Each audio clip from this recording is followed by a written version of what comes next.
अभी जो कश्मीर में हुआ, पूरी उम्मत मुस्लिमा उसकी निंदा करती है, कड़ी निंदा। हर हिंदुस्तानी को दुख है इस बात का, हर हिंदुस्तानी को दुख है इस बात का कि ये जो भी हुआ कि बहुत गलत हुआ है। लेकिन मैं कहना चाहता हूं नफरत फैलाने वाले लोगों से,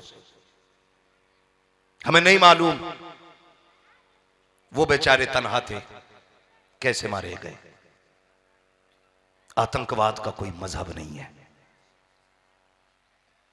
आतंकवाद खुद में एक फितना है। मैं मुजफ्फरपुर की जमीन पर बैठ के कह रहा हूं, हर मुसलमान को उससे तकलीफ है, लेकिन कुछ जहर खोलने वाले लोग सोशल मीडिया पे बैठ करके मुसलमान और हिंदू मुसलमान और हिंदू मुसलमान कर रहे हैं। बात बताऊं, मुसलमान कैसे होते? तारीख न पढ़ी हो तो पढ़ लेना। राजस्थान में एक बुजुर्ग लेटे, बड़ी ऊंची टोपी लगा के टीवी पे दिखाई देते, और कीमत देखो तो 2500 रुपए में आके बैठ जाते हैं चैनलों पे। ज्यादा तो नहीं बता दी, 2500 ज्यादा ना, 500 में आ जाते हैं। खाली पब्लिसिटी के लिए माइक पे आकर के ड्रामा करने के लिए 500 रुपए में नंगे हो जाते हैं। और मैं दुनिया को चैलेंज करना चाहता हूं, जिनकी आंखों पे तासुब का चश्मा लगा है, वो दीन 500 रुपए के मौलवी से ना सीखे। अगर दीन सीखना है नबी की चौखट के अबू बकर से सीखो। अगर इस्लाम को समझना है तो उमर से समझो। और रह गई पावर की बात, तो सारी पावर मेरे रब ने महबूब की मुट्ठी में रखी है। तुम्हें चांद पे जाने के लिए हफ्तों और महीने लगते, मेरे नबी को लामका तक जाने में लम्हे भी नहीं लगे हैं। हम किसी कमजोर पैगंबर के मानने वाले नहीं, हम किसी कमजोर पैगंबर के मानने वाले नहीं। हमारा नबी वो है जो इशारा कर दे तो डूबा सूरज पलट आता है, जो उंगली उठा दे तो चांद के 2 टुकड़े कर देता है। हम कभी हुकूमतों के रवैये देख के पहलू नहीं बदलते हैं। हमने 313 की तारीख पढ़ी है, हमने 72 की तारीख पढ़ी है। जब 72 के मुकाबले में 22,000 खड़े थे तब भी हमने रविश नहीं बदली थी। जब 313 के मुकाबले में हजारों खड़े थे तब भी हमने रविश नहीं बदली थी। आज अगर लाखों मुकाबले में आ गए हैं, आज भी सीना ठोक के कहते हैं डराने की जरूरत नहीं है। आज भी हमारा यही मौकिफ है, उन्हें जाना उन्हें माना, न रखा गैर से काम, लिल्लाहिल हम्द में दुनिया से मुसलमान है।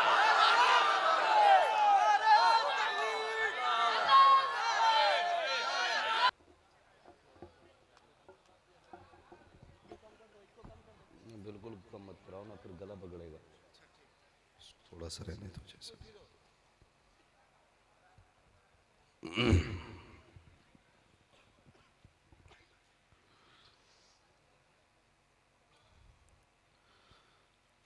मिंबर रसूल पर होना फ़रोज़ बावक़ार लाइक़ इज़्ज़त व तकरीम उलमाए अहले सुन्नत जुमला हुफ़्फ़ाज़ व क़ुर्रा अइम्माए मसाजिद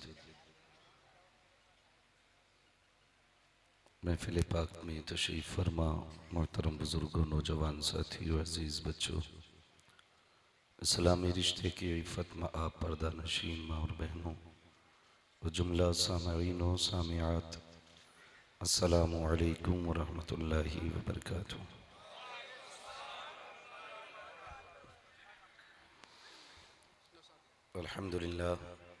अल्हम्दुलिल्लाहि रब्बिल आलमीन वल आक़िबतु लिल मुत्तक़ीन वस्सलातु वस्सलामु अला रसूलिहिल करीम अम्मा बअद फ़अऊज़ु बिल्लाहि मिनश शैतानिर रजीम बिस्मिल्लाहिर रहमानिर रहीम इन्नद्दीन इंदल्लाहिल इस्लाम आमन्तु बिल्लाहि सदक़ल्लाहु मौलानाल अज़ीम व सदक़ रसूलुहुन नबियुल उम्मियुल मुतीउल मुबीनुल मुईनुल करीम व नहनु अला ज़ालिका लमिनश शाहिदीन व शाकिरीन वल्हम्दुलिल्लाहि रब्बिल आलमीन।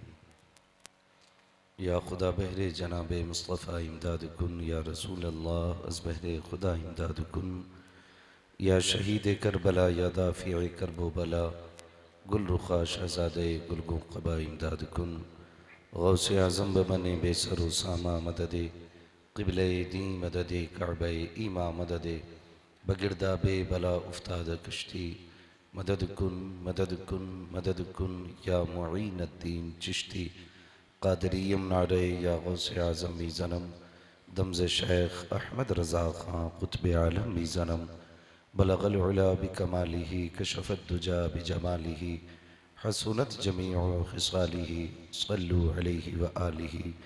करूँ तेरे नाम पे जाँ फ़िदा, न बस एक जाँ तो जहाँ फ़िदा, दो जहाँ से भी नहीं जी भरा, करूँ क्या करोड़ों जहाँ नहीं। जिसको अपने नबी से जितनी मोहब्बत का एहसास हो, कोशिश करें सारे लोग उतनी ही आवाज़ के साथ रसूल और आले रसूल की बारगाह में दुरूद व सलाम की डालियाँ निछावर कर लें। पढ़ें बावाज़े बुलंद अल्लाहुम्मा सल्ली अला सय्यिदना शफ़ीइना व नबीना व मौलाना मुहम्मदिन मअदिनिल जूदि वल करमी व आलिहि व अस्हाबिहि व बारिक व सल्लिम। सलातों व सलामन अलैका या रसूल अल्लाह सल्लल्लाहु तआला अलैहि वसल्लम। ऑपरेटर साहब बॉक्सों को आवाज़ दें। ये जो बॉक्स है नीचे वाले, ये जो ऊपर की आवाज़ है ये साफ नहीं रहेगी। मुअज़्ज़ज़ हाज़रीन इकराम, मैं सबसे पहले मुबारकबाद पेश करता हूँ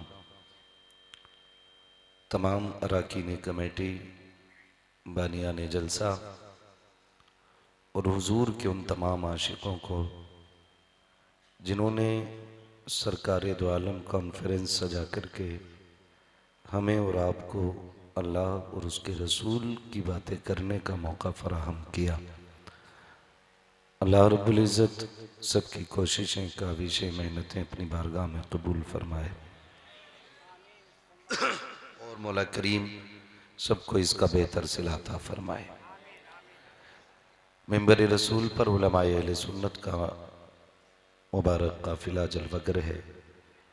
इस काफिले में हुफ़ाज़ भी हैं, क़ुर्रा भी हैं, उलमा भी हैं, सूफिया भी हैं। ये पूरी जमात जलवगर है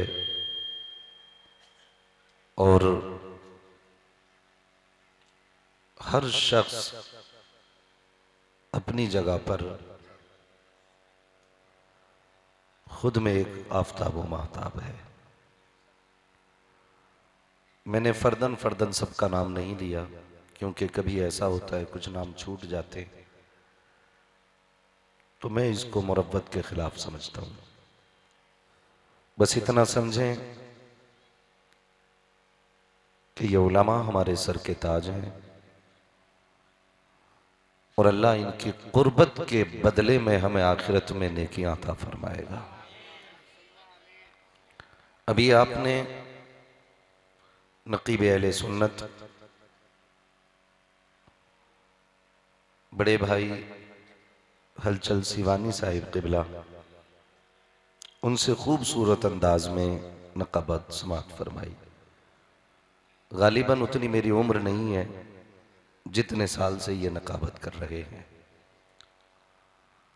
अल्लाह इनकी उम्र में मजीद बरकत अता फरमा दे। जो ये बोलते हैं बस वो यही बोल सकते हैं, बाकी हर किसी में वो गुर्दा और कलेजा नहीं है जो इनकी तरह इनकी जगह खड़े होके बोल सके। अभी हजरत ने माइक पे ही कहा कि 5 शव्वाल की तारीख लिख लें। मैंने हजरत को डायरी दिखा दी है कि 5 शव्वाल खाली नहीं है। ये मैं माइक ही पे बता दे रहा हूं। मैं सूफी साहब क़िबला को दिखा चुका हूं। हजरत कहने लगे उनसे बात करिए, तो मैंने कहा मैं दिखा दूं, बात तो मैं उनसे करता ही रहूंगा, ताकि ये ना हो कि पता नहीं मुबालगा कर रहा हो कि भाई मुझे फुर्सत ही नहीं है। बहरहाल जिंदगी रहेगी तो इस बार नहीं कभी फिर इंशाअल्लाह हाजिरी होगी। इसलिए कि महबूब की महफिल को महबूब सजाते हैं, आते हैं वही जिनको सरकार बुलाते हैं। इस बार नहीं तो कभी फिर हाजिरी हो जाएगी, लेकिन वादा कोई पक्का नहीं है। बंदा भी वफा करे तब। उनसे पहले मद्दाह खैरुल अनाम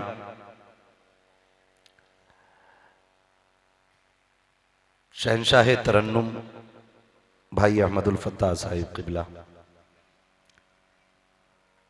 हुजूर की नाते सुना रहे थे और बड़ी मोहब्बत से आपने सुना। बिल्कुल अलग और निराला लहजा है। ये जब से मदीना शरीफ घूम के आए हैं ना, तब से इनके लहजे में मिठास और ज्यादा हो गई है। वो कहा था किसी ने, लौटा के मदीने से उबैद अपना बदन ही, जो रूह थी वो अब भी मवाजा पे खड़ी है।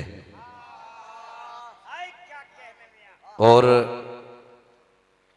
उनसे भी पहले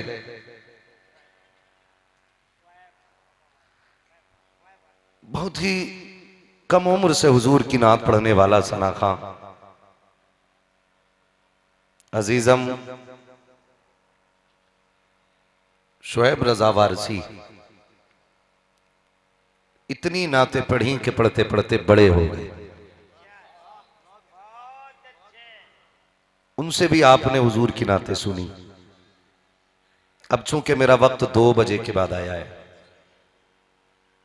अब देखें अजीब इत्तेफाक है, वक्त भी ऐसा है कि इसमें नींद लगती है, खतीब भी ऐसा है जो बहुत कड़वा बोलता है। मजमा अगर सुभान अल्लाह कह दे तो फिर अजीब इत्तेफाक होगा।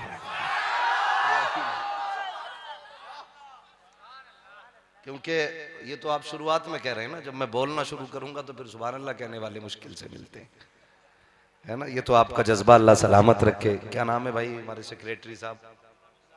अब्दुल हमीद साहब, माशाल्लाह ये इस कमेटी के सेक्रेटरी हैं। और मैं समझ रहा हूँ जिनके गले में ये बिल्ले पड़े हुए ये सारे मेंबरान हैं कमेटी के। यहाँ जलसे के कमेटी वाले कह के पुकारे जा रहे हैं, खुदा करे कयामत में हुजूर के गुलाम कह के पुकारे जाने लग रहा है। ये बहुत अच्छे अच्छे लोग बैठे हुए हैं। अल्लाह करे जैसा हमारा जाहिर है वैसा ही बातिन हो जाए, और अल्लाह हमारे बातिन को हमारे जाहिर से ज्यादा खूबसूरत बना दे। ये सबसे ज्यादा जरूरी बात है। भाई अब्दुल हमीद साहब और इनके जितनी भी कारकुनान हैं, अल्लाह सबके इल्म में, उम्र में, रिज्क में बेपनाह बरकत अता फरमाए। मेरे सामने जहां तक जगह है वहां तक लोगों के सरों का सैलाब है। मैं अगर अभी हलचल भाई ने कहा फजर तक, तो शायद कुछ लोग डर गए होंगे कि अभी तक बैठने जगह नहीं मिली थी, अब फजर तक इसको बुला लिया गया। मैं किसी को रोकता भी नहीं हूं और बैठने भी नहीं कहता हूं, मर्जी है, चाहे तो सुने चाहे तो सोएं। और मैं सूफी साहब के बिला कभी ये भी नहीं कहता जलसे में बैठा कोई सो रहा है मैं कि उसको उठा दो। मैंने बहुत सारी रिवायतें ऐसी पढ़ी हैं कि जो जिक्र की महफिल में बंदा सोया है ना और ख्वाब देखा है तो फिर हुजूर ही नजर आए हैं। इसलिए मैं महफिल में सोने वाले को उठाने की भी बात नहीं करता। सुना है आप हर आशिक के घर तशरीफ लाते हैं, सुना है आप हर आशिक के घर तशरीफ लाते हैं, मेरे घर में भी हो जाए चरागा या रसूल अल्लाह, मेरे घर में भी हो जाए चरागा या रसूल अल्लाह। ये तो हर बंदे की उम्मीद है ना। और फिर वल्लाह वो सुन लेंगे, फरियाद को पहुंचेंगे। इतना भी तो हो कोई जो आह करे दिल से। हुजूर की महफिल है, हर हाल में मोहतरम है, हर एतबार से बाबरकत है, हर हैसियत से ये महफिल शरफ वाली महफिल है। फरमाया गया जो इन महफिल में आ जाता है वो बख्श दिया जाता है। बहुत गौर से मेरी बात सुन लें। मैं बहुत ज्यादा लंबी गुफ्तगू नहीं, इंशाअल्लाह 3 बजे से पहले पहले मैं गुफ्तगू समेटने की कोशिश करूंगा। बस आपसे इतनी गुजारिश है जितनी देर सुने मोहब्बतों के साथ सुने।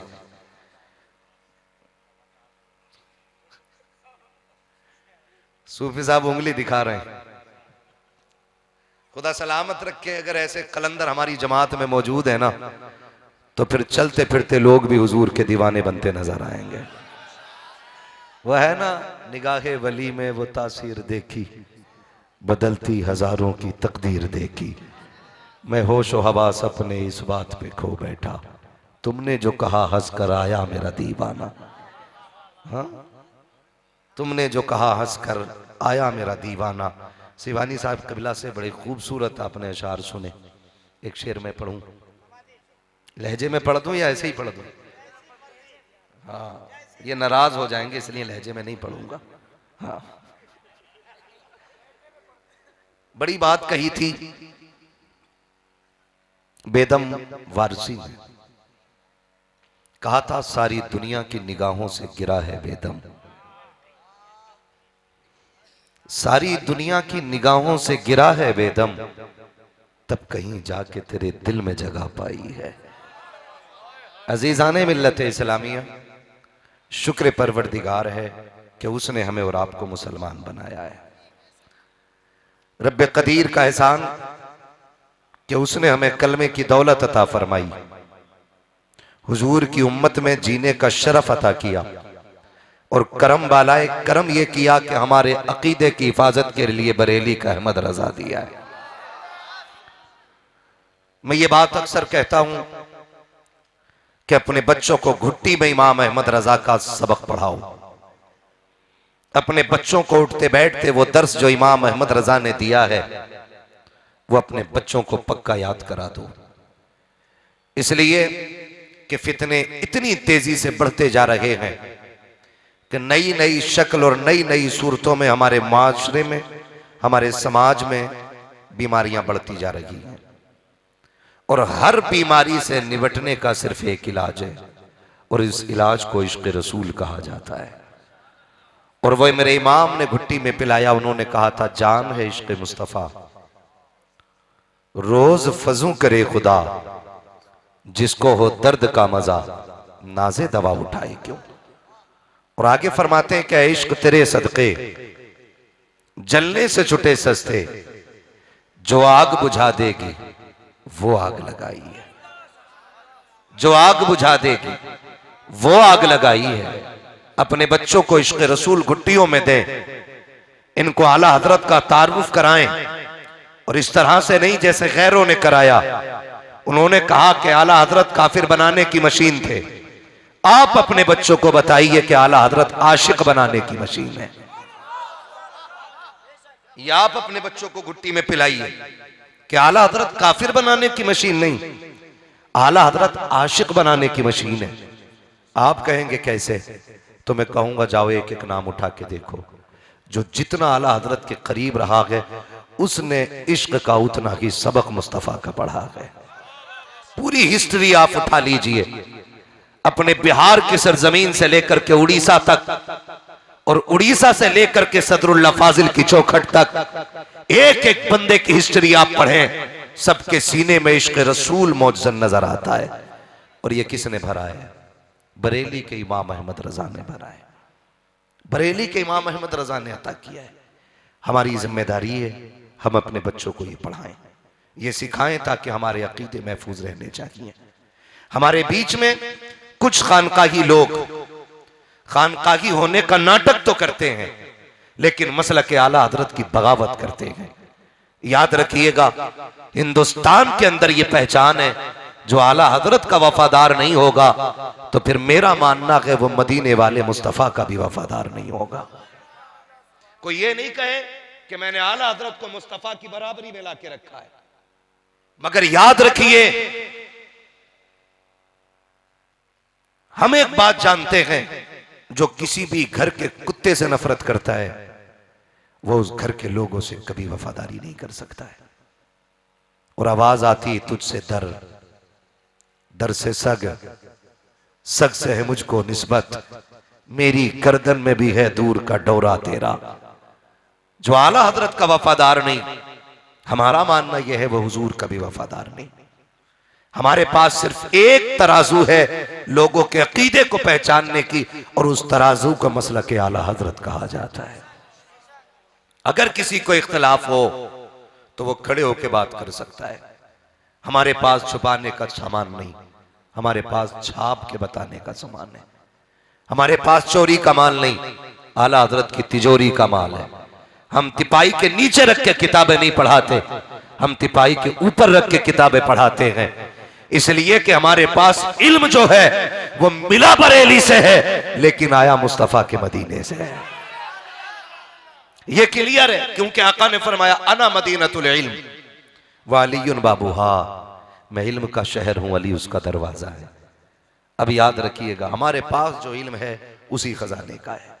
तो मैं आपसे ये गुजारिश कर चुका हूं कि मसलक और अकीदे में मजबूत रहिएगा। रहेंगे इंशाअल्लाह, सारे वादा करते हैं इंशाअल्लाह। मैं नारा लगा के देखूं कितने पक्के लोग बैठे। लगाऊं एक नारा? एक बार इन्होंने लगाया, एक बार मैं लगा लेता हूं। नारे तकबीर, नारे रिसालत, नारे रिसालत। माशाअल्लाह, पक्के हैं ना सारे? या रसूल अल्लाह सिर्फ बरेली वाले ही कहते हैं, ये भी बहुत बड़ी पहचान है। अब अगली बात करने लगा हूं, खुदा करे कि बर्दाश्त कर लें। इस्लाम हर दौर में अपनी हक्कानियत की बुनियाद पर तस्लीम किया गया है। किसी को मुसलमान बनाने के लिए गर्दन पे तलवार नहीं रखी गई, ये तारीख है। किसी को मुसलमान बनाने के लिए उसके घर नहीं उजाड़े गए, ये तारीख है। किसी को कलमा पढ़वाने के लिए उसके बच्चों के गले नहीं काटे गए, ये इस्लाम है। किसी को मजबूर नहीं किया गया कलमा पढ़ने के लिए। हकीकत यह है कि जिसने इस्लाम को करीब से जाना उसे कहना पड़ा ला इलाहा इल्लल्लाह मुहम्मदुर रसूलुल्लाह। यही इस्लाम की सच्चाई है, यही इस्लाम की सच्चाई है। मुझे तो हैरत होती कभी कभी हजरत, अल्लाह इन मुनाफिकों को जमीन से मिटा दे, बड़ी ऊंची टोपी लगा के टीवी पे दिखाई देते, और कीमत देखो तो 2500 रुपए में आके बैठ जाते हैं चैनलों पे। ज्यादा तो नहीं बताती 2500, ज्यादा ना, 500 में आ जाते हैं। खाली पब्लिसिटी के लिए माइक पे आकर के ड्रामा करने के लिए 500 रुपए में नंगे हो जाते हैं। और मैं दुनिया को चैलेंज करना चाहता हूं, जिनकी आंखों पे तासुब का चश्मा लगा है, वो दीन 500 रुपए के मौलवी से ना सीखे। अगर दीन सीखना है नबी की चौखट के अबू बकर से सीखो। अगर इस्लाम को समझना है तो उमर से समझो। और रह गई पावर की बात, तो सारी पावर मेरे रब ने महबूब की मुट्ठी में रखी है। तुम्हें चांद पे जाने के लिए हफ्तों और महीने लगते, मेरे नबी को लामका तक जाने में लम्हे भी नहीं लगे हैं। हम किसी कमजोर पैगंबर के मानने वाले नहीं, हम किसी कमजोर पैगंबर के मानने वाले नहीं। हमारा नबी वो है जो इशारा कर दे तो डूबा सूरज पलट आता है, जो उंगली उठा दे तो चांद के 2 टुकड़े कर देता है। हम कभी हुकूमतों के रवैये देख के पहलू नहीं बदलते हैं। हमने 313 की तारीख पढ़ी है, हमने 72 की तारीख पढ़ी है। जब 72 के मुकाबले में 22,000 खड़े थे तब भी हमने रविश नहीं बदली थी। जब 313 के मुकाबले में हजारों खड़े थे तब भी हमने रविश नहीं बदली थी। आज अगर लाखों मुकाबले में आ गए हैं, आज भी सीना ठोक के कहते हैं डराने की जरूरत नहीं है। आज भी हमारा यही मौकिफ है, उन्हें जाना उन्हें माना, न रखा गैर से काम, लिल्लाहिल हम्द में दुनिया से मुसलमान है।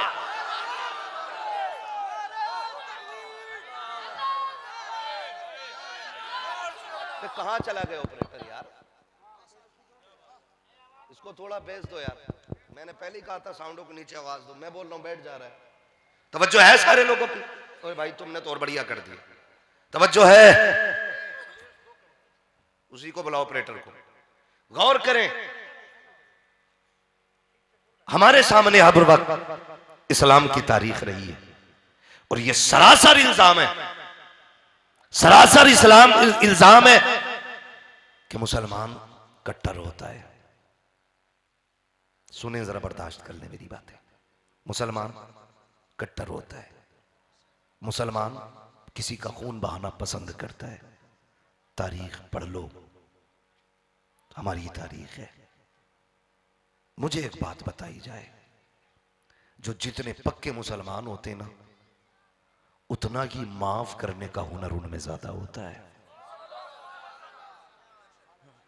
जो जितने पक्के मुसलमान होते हैं उनमें माफ करने का हुनर उतना ही ज्यादा होता है। और सरकार रईसुल अत्किया शान बिलग्राम सरकार उवैस मुस्तफा वास्ती दामजिल्लहुल अली कहने लगे, मुझसे फरमाने लगे, बेटे जब तक बंदे में माफ करने का जज्बा नहीं होगा उस वक्त तक वो वली नहीं बन सकता है। हमारे यहां तो विलायत ही तब मिलती है जब पत्थर खा के दुआ देने का हौसला आ जाता है। तुमसे किसने कह दिया कि मुसलमान बच्चों पे गोली चलाएगा? तुमसे किसने कह दिया कि जो मुसलमान होगा वो औरतों पे गोली चलाएगा?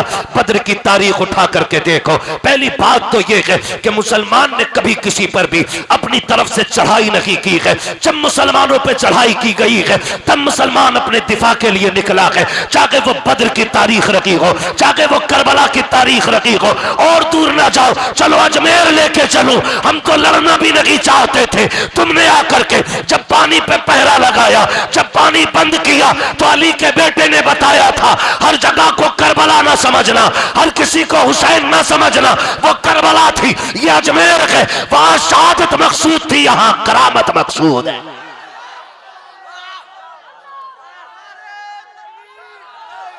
हजरत मसलके आला हजरत जिक्र ख्वाजा गरीब नवाज दो आलम कॉन्फ्रेंस,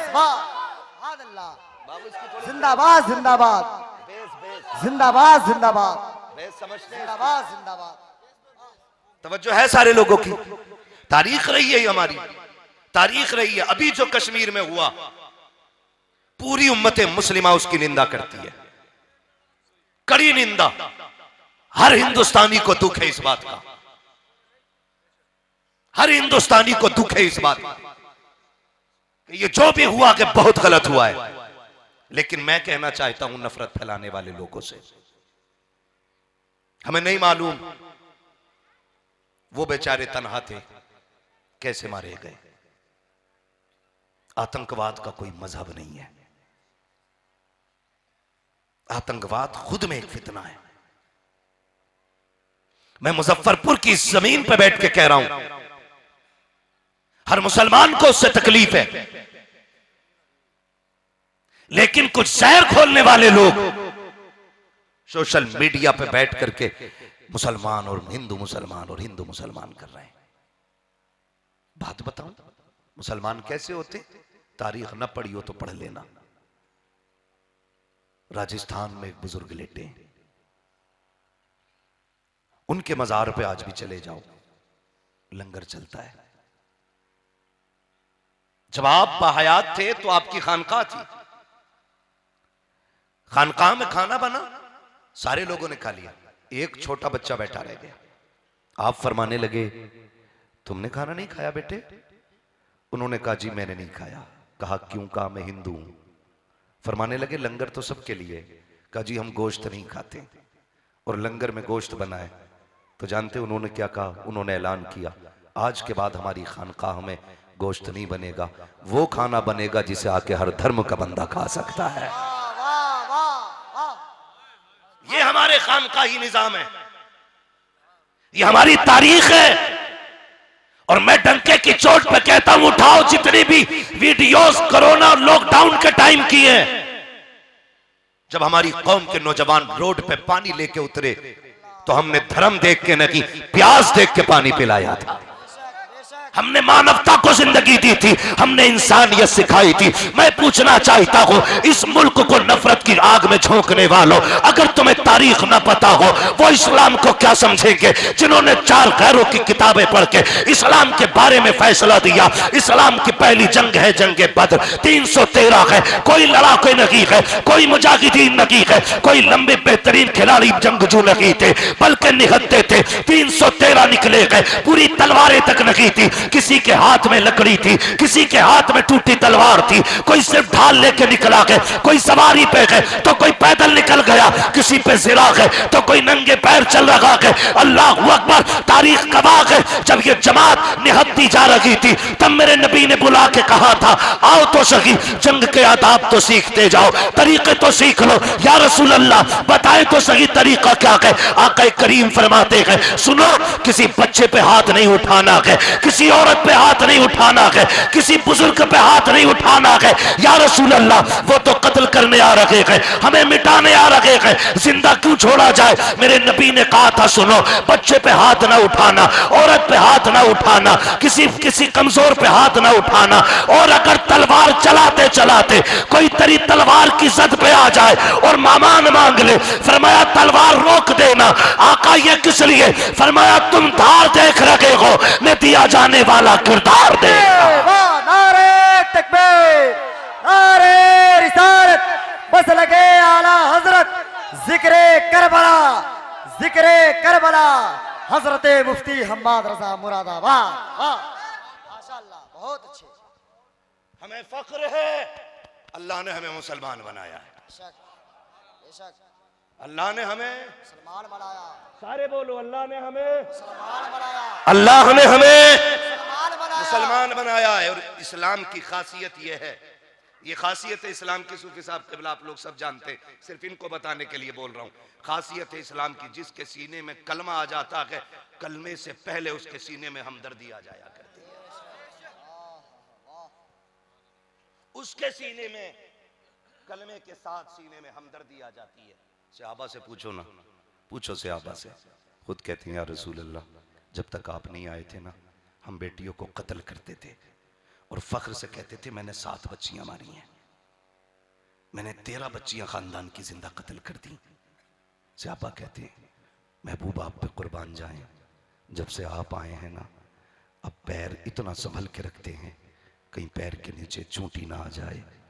सरकार जो बेटियों को मारते थे, आज चूंटियों के मरने से डरने लग गए हैं। आप बात करते हैं इस्लाम की, आप बात करते हैं इस्लाम की।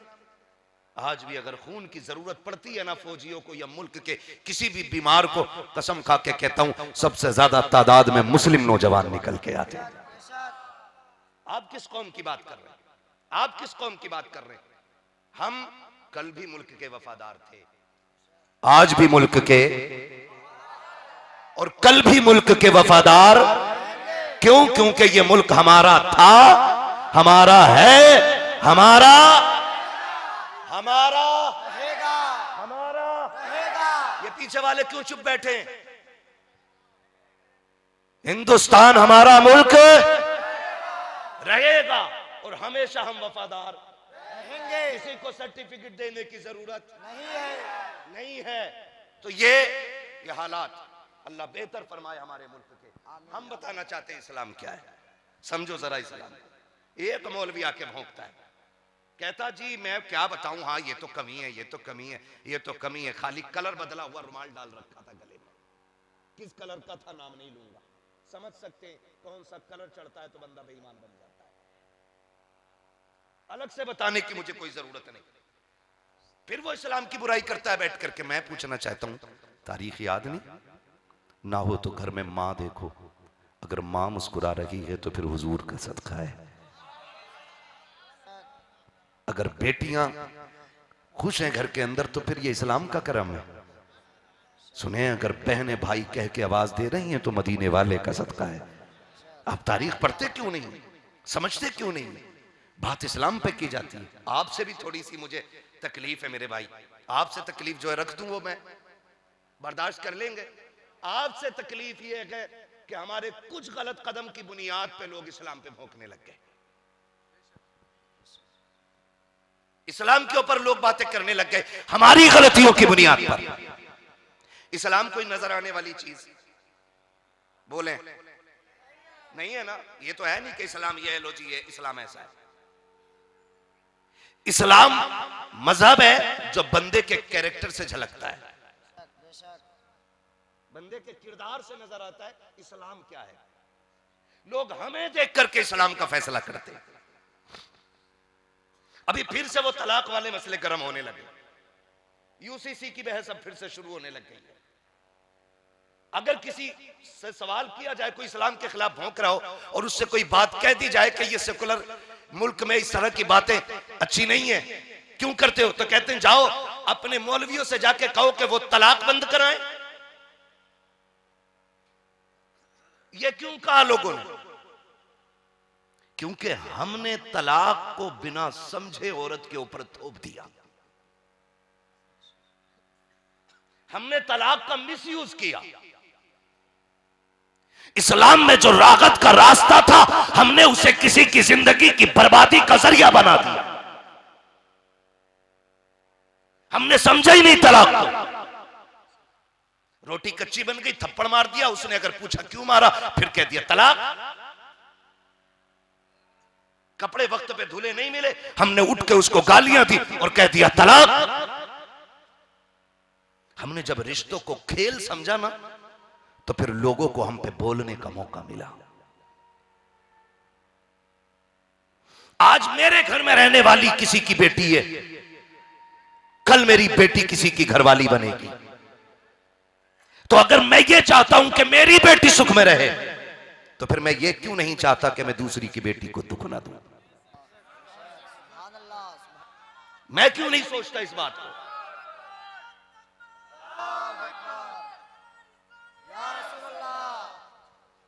मैं क्यों नहीं सोचता इस बात को? मैं क्यों नहीं चाहता कि मैं जब अपनी बेटी की जिंदगी में सुख चाहता हूं, तो दूसरे की बेटी को दुख क्यों दूं? हम चाहते हैं दूसरे की बेटी नौकरानी बन के रखे और हमारी बेटी घर में रानी बन के रखे। यहां आके हमने नुकसान किया है, दीन नहीं समझा।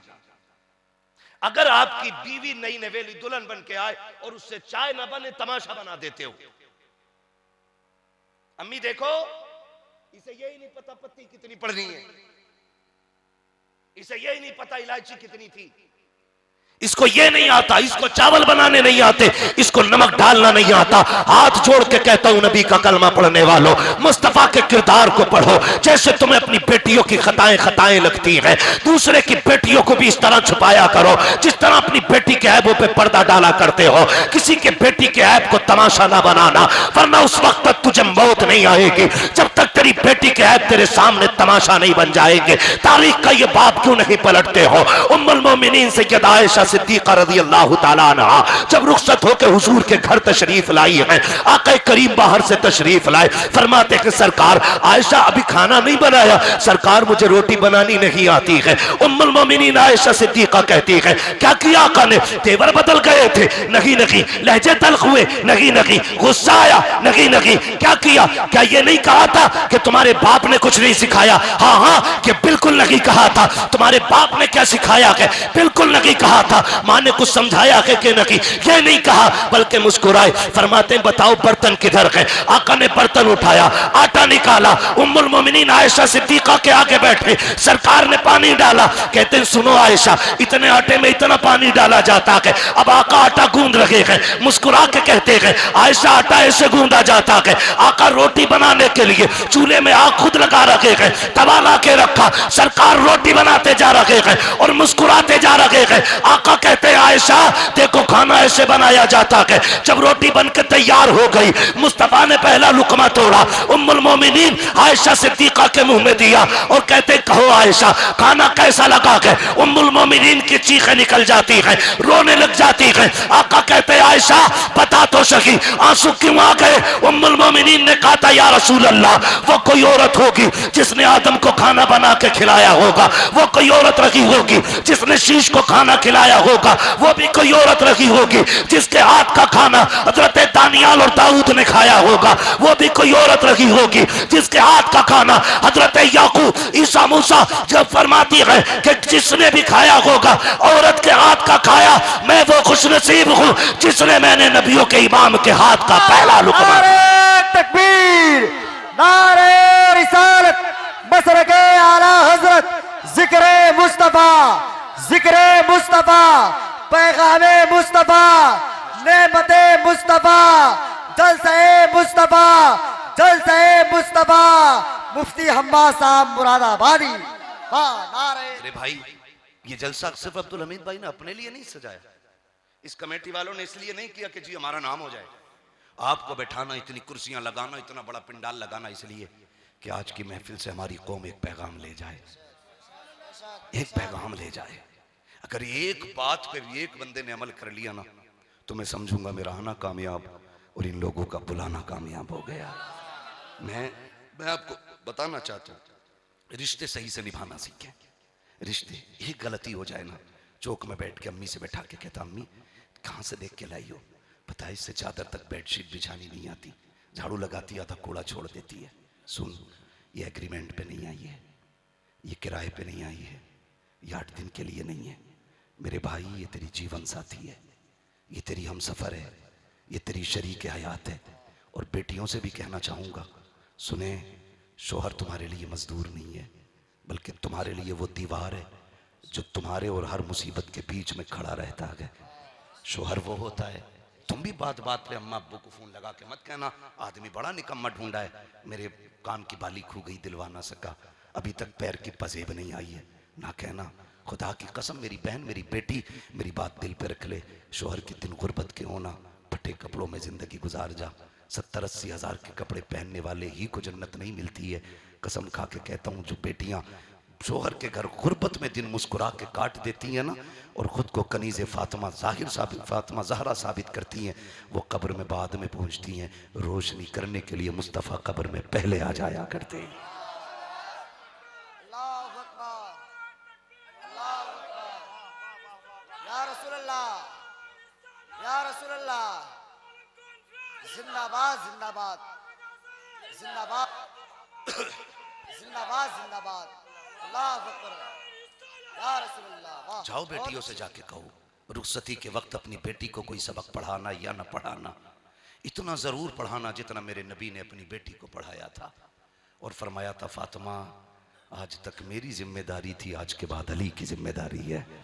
तुम भी अपनी बेटियों को यह ज़रूर बताना, अब तक बाप की जिम्मेदारी थी, आज के बाद शोहर की जिम्मेदारी हो गई है। जाओ जाके ये पढ़ाना। आज लोग बातें करते हैं, वो भी इस्लाम पे, वो भी इस्लाम पे जो ये कहते थे मुसलमान वो हैं जो सगी बहनों से शादियां कर लेते। आज उनको देखो, भांजा खाला के साथ लेके भाग रहा है, हाँ, भतीजा फूफी को लेके भाग गया, दामाद सास को ले गया। गलत नहीं कह रहा हूं, भांजी मामू के साथ चली गई। वो बोलते हैं इस्लाम पे, जिनसे उनकी माएं महफूज नहीं। आ तुझे बताऊं इस्लाम क्या है। हुजूर की चौखट है, जंग फतह हुई है,